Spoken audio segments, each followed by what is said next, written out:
E que assuma o compromisso com o fim da reeleição. É, isso que eu ia falar. É uma gestão que não está tentando se reeleger, né? Porque realmente... Assim, dá transparência no orçamento secreto. E acabar com o orçamento secreto? Pois é, com a transparência. Você pega uma caneta, baixa um ato normativo, não depende de lei, um ato normativo, uma portaria, e diz o seguinte: todos os ministérios, a partir de 1º de janeiro, têm que dar transparência total do orçamento e dos gastos públicos. Me ajuda aí, Simone. Por que é chamado... Porque, assim, o Bolsonaro falou que ele não é secreto, assim, eles dizem para onde vai a parada. Por que então, todo mundo chama de orçamento secreto? Primeiro, o que é o orçamento secreto? O Congresso Nacional, dinheiro em cima da mesa, dando sopa, você vai usar para alguma coisa, não é? Como o governo federal não tem um Ministério do Planejamento, não tem orçamento, não sabe o que quer fazer com o país, ele não tem programa de governo, ele não tem planejamento. Qual é a grande política pública, programa de Estado do governo federal?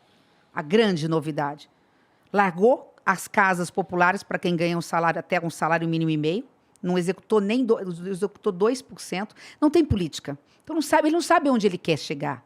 Ele não explica onde ele quer chegar, nem para o Congresso Nacional. Então o orçamento fica lá, nós é que votamos. Quando uma meia dúzia percebeu, opa, tá dando sopa dinheiro aqui, né? Foi mais ou menos assim, ele falou o seguinte: peraí, o orçamento do governo federal é de algo em torno... Nossa, acho que já rebrisquei aqui. Fiz uma bagunça nesse papel que eu nem sei o que é esses papéis aí que tu Também trouxe? não sei, eu vim de outra reunião e trouxe ele para cá. Tá. E aí eu trouxe para rascunho, porque eu sou professor. Aqui, ó. Tá aqui. Não sei o que é isso aqui. Mas vamos lá. Já foi, é passado. Tá. O orçamento da União, o que a União arrecada no total, é mais ou menos 4 trilhões e 900 bi, alguma coisa assim. Metade disso vai para o serviço da dívida. Vamos supor que sobe 1,9, 1 trilhão 900 bilhões. Estou falando isso, mas ninguém sabe o que significa, né? 1 trilhão, nem eu sei. Mas é um número É um insano. número. É. Bom, desse valor, o que acontece? Você tem despesas que são carimbadas. Eu tenho que jogar na educação X, na saúde X, na segurança pública X, previdência, fixas, servidor. Né? Sobram mais ou menos 6% para despesas, gastos discricionários, soltos. Vamos chutar aqui, vamos fazer conta rápida aqui, sobram 140 bi, 120 bi, mais ou menos despesas discricionárias. Ou seja, eu posso soltar isso, dá um pouquinho menos que isso, dá menos, tá? Um pouco menos, 6% de 1,9, alguém faz a conta aí. Bom, diante desse valor solto, quem aprova o orçamento? São os deputados e senadores. Como o governo fala, claro, eu preciso fazer aqui, eu preciso gastar ali, vai deixando, e ele ficou na mão do Congresso diante de denúncias de rachadinha, mansão e aquela coisa toda, ele ficou tendo que dizer amém para o presidente da Câmara, porque o presidente da Câmara tem o poder de empichar ou não, de abrir processo de impeachment ou não, que a gente pode falar... Ele poderia sofrer um processo dele mesmo, o problema sendo com o filho dele? Não. Com o filho não, mas há uma série da Covaxin, da pandemia, da omissão, porque a omissão na pandemia também é crime. Bom, e aí que a gente pode falar já, para voltar só aqui e encerrar. Tá. Desse valor de 115, 120, 130, 140 bi, desse valor, quem vota o orçamento é o Congresso Nacional. Falou, opa, tem um dinheiro dando sopa aqui. Não tem muito certo para onde quer ir, planejamento, o governo está fragilizado. Vamos aumentar o valor da emenda de relator. Vamos dizer o seguinte, o relator do orçamento, que é um deputado ou um senador, ele vai ter direito de sozinho comandar 19 bi. 19 bi, dos 120 aqui, 19 bi, todo ano. Só que esses 19 bi não é só o relator. Ele tem emenda lá de deputado e senador. Só que quando você vai mandar a lista dessa emenda, ela vai para o executivo sem autor. Ela vai no guarda-chuva de emenda de relator. Quem é o senador que indicou? Quem é o deputado que indicou? Então, ele poderia dizer assim, eu não recebo. Você me diz quem são. Porque eu preciso controlar aqui. Então, hoje você tem hierarquia de senadores e deputados. Tem senador e deputado que não tem orçamento secreto. Eu não tenho orçamento secreto. Você não tem por escolha ou porque... Por escolha, por opção. Mas você poderia ter.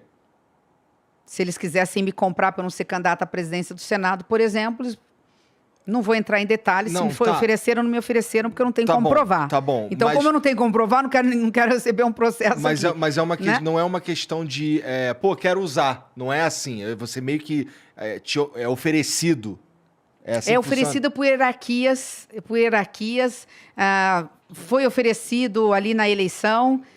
Não, enfim. eu não tô falando nem de motivo, Simone. É Sim. só porque assim, eu realmente não entendo como é que elas chegam na mão do senador, do deputado. Senador, deputado tem hierarquia. É líder, tem maior poder, vamos receber um pouco mais, vamos passar um pouco mais. Então, você tem hierarquia. Esse dinheiro vai, mas ele vai sem rubrica, sem autoria. Parece secreto. Ele é secreto, porque eu não sei. Aí, depois, ele é distribuído lá para a cidade e eu não sei para onde que está indo esse dinheiro e se ele está sendo aplicado. Eu vou aqui, me permita, falar do trabalho brilhante que o Estadão fez, capitaneado pela Andresa, pelo Breno, uma equipe de jornalistas. Hoje o Breno está na revista Piauí, a Andresa continua lá, denunciando o que é o orçamento secreto. Ninguém acreditava. Vai ser, escuta o que eu estou dizendo, quando acabar as eleições, podemos estar diante do maior esquema de corrupção do planeta Terra. Do planeta Terra. Maior que o do PT. Exemplo. Numa cidade do interiorzinho do Maranhão, por que o interiorzinho? Porque lá não tem televisão, há denúncias, estamos falando tudo no campo de indícios, de denúncias, há denúncia de que uma cidade de 20 mil habitantes recebeu, fez mais, 20 não, pouquinho mais que isso, 20 e poucos mil habitantes. Eu tenho até aqui, se puder, depois eu olho. Enquanto você for apenas pergunta. Fez mais exames de HIV que toda a cidade de São Paulo, 12 milhões de habitantes. Nossa. Tem uma cidade que diz que extraiu, num único ano, 540 mil dentes. Pequenininha. Significa ter tirado 14 dentes de cada boca, de cada cidadão da cidade, inclusive do bebê recém-nascido que não tem dente.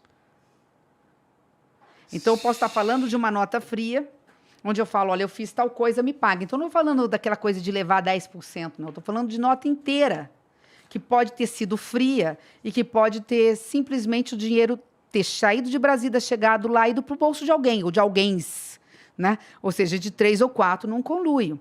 Não tem sentido as menores cidadezinhas do Maranhão receberem os maiores recursos desse orçamento.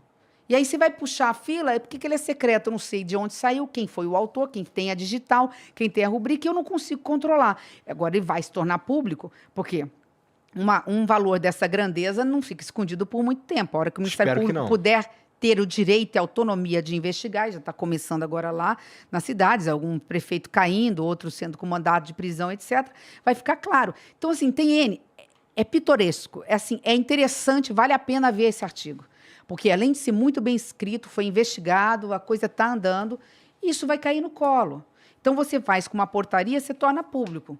Porque aí, inclusive, os próprios senadores e deputados vão ver, opa, peraí, tem sentido eu ter 10 milhões de orçamento para colocar nas santas casas, para colocar nos hospitais filantrópicos e alguém receber 100, 120, 300 milhões?